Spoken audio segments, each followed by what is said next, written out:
What if everything you know is wrong? Okay, so we all know our bodies change as we get older, right? But what about our minds? Specifically, what about our curiosity? You know, that little voice inside that's always asking why? Does it just fizzle out as the years go by? Well, the answer's going to surprise you. So let's just dive right in with the big question. Do we get less curious as we age? I mean, really think about it for a second. Do you have that same, boundless curiosity you had when you were 20 where everything seemed interesting? It's a pretty common feeling, right? This idea that maybe that spark starts to dim a little. And you know what? For the longest time, what everyone thought, and even what a lot of the research said, was yeah, pretty much. Study after study seemed to show this steady decline. It felt like an open and shut case, honestly. But, and this is a big but, the real story is so much cooler than that.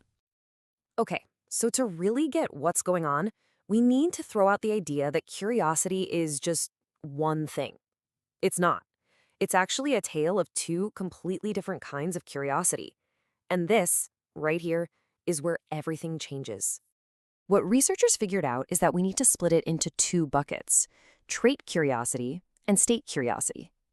The easiest way to think about it is like this: your overall personality versus how you feel in a specific moment. And getting this difference, well, that's the key that unlocks this whole mystery. All right, first up, trait curiosity. Think of this as your curiosity setting. It's your default mode, your personality.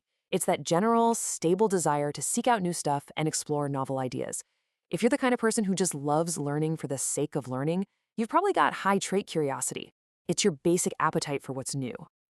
And yep, when scientists measure this kind of broad, let's learn about everything curiosity, the chart pretty much looks how you'd expect. It confirms that old idea. There's a steady downward trend.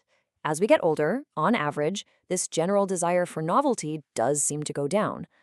But, and I can't stress this enough, that is only half the story. Now let's flip the coin and talk about state curiosity. This has nothing to do with your personality. It's all about the situation. You know that feeling when you're watching a movie and you have to know where you've seen that actor before? Or you hear a killer trivia question and you can't rest until you know the answer? That is state curiosity. It's that intense, in-the-moment need to fill a specific gap in your knowledge. And this is where it gets absolutely wild. Check out this chart. When we look at state curiosity, the whole pattern flips on its head. This one study with over 1,200 people found this amazing U-shaped curve. It kind of dips in middle age, but then, look at that, it skyrockets in older adults. We're talking levels that are often even higher than in young people. So get this, while our broad curiosity might fade, our focused, specific curiosity actually gets stronger. How cool is that? Okay, so what in the world is going on? How can one type of curiosity go down while the other goes up? Well, it's not random at all. It's actually a really smart, strategic shift in what we prioritize in life as we get older. The best explanation we have for this is a theory with a kind of long name, socio-emotional selectivity theory. But the idea behind it is super simple and powerful. It basically says that our goals change depending on our perception of time.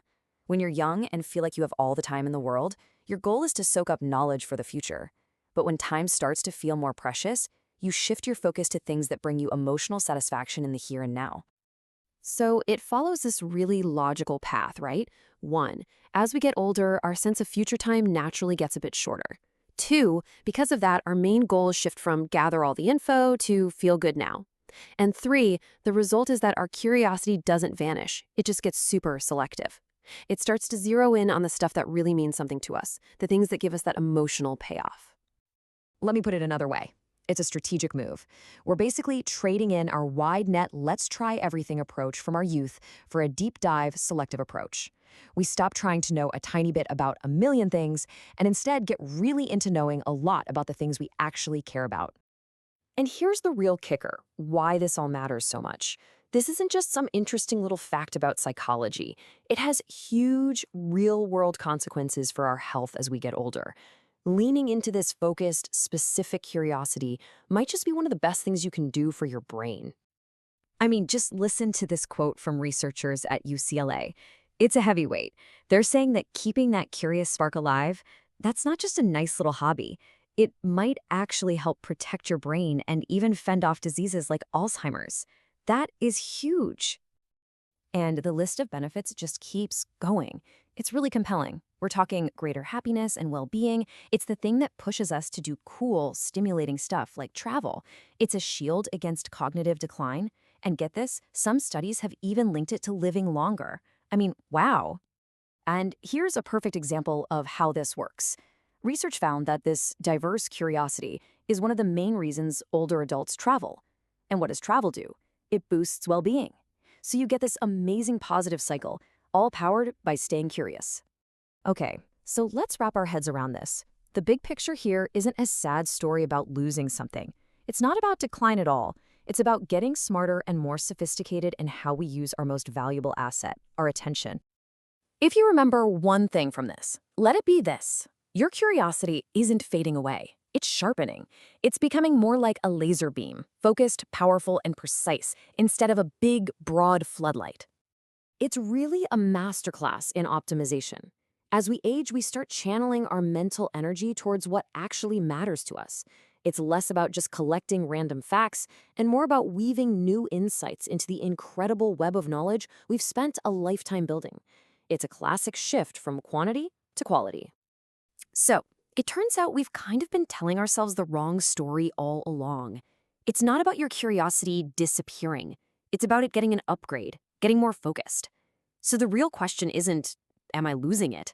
The real question is, what are you going to aim it at? Understanding begins with why.